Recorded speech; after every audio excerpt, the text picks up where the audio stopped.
नमस्कार, मैं Deepak Patil RTI activity press YouTube news channel में आपका सहर्ष स्वागत करता हूँ।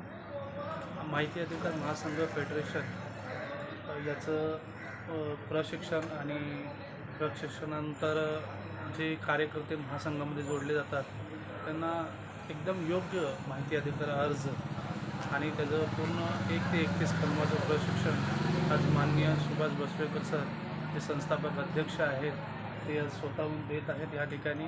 त्यामुळे माहिती अधिकार कार्यकर्ते व इतर लोकांना ज्यांना पण माहिती अधिकाराचं प्रशिक्षण घ्यायचं असेल तर तुम्ही खांदा कॉलनी या ठिकाणी माहिती अधिकार फेडरेशनचं ऑफिस आहे आणि त्या ठिकाणी प्रशिक्षण ट्रेनिंग सेंटर देखील चालू केलेलं आहे आणि लाईव्हमध्ये त्या ठिकाणी प्रशिक्षण घेतलं जातं आणि पूर्ण माहिती अधिकाराचं प्रशिक्षण तुम्हाला दिलं जातं।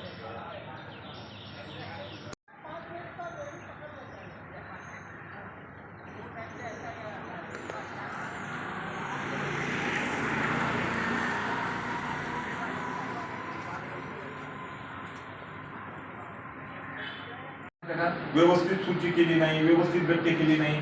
नियम असा आहे की लाल, पिवळा, पांढरा, हिरवा असे कपडे बांधले पाहिजे।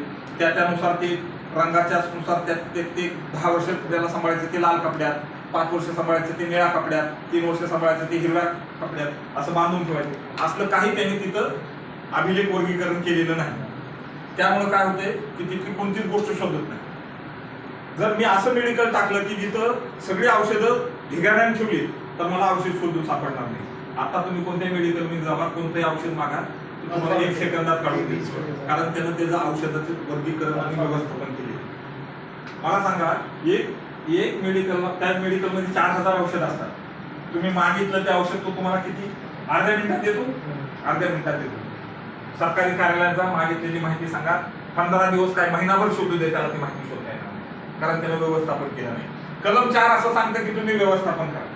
20 दिवस पेपर कसा असतो? कलम 4 हा नाही, तुमच्या माहिती सांगतो, 30 दिवसाची मुदत आहे। ते 28 दिवस काय बघत नाही, 29व्या दिवशी बघतात, 29व्या किंवा 30व्या दिवशी आपल्याला पाठवतात। तर व्यवस्थापन चांगलं नाहीये तिथे। तर व्यवस्थापन कसं पाहिजे? मेडिकलचं एक मला सांगा, मेडिकलला एकच माणूस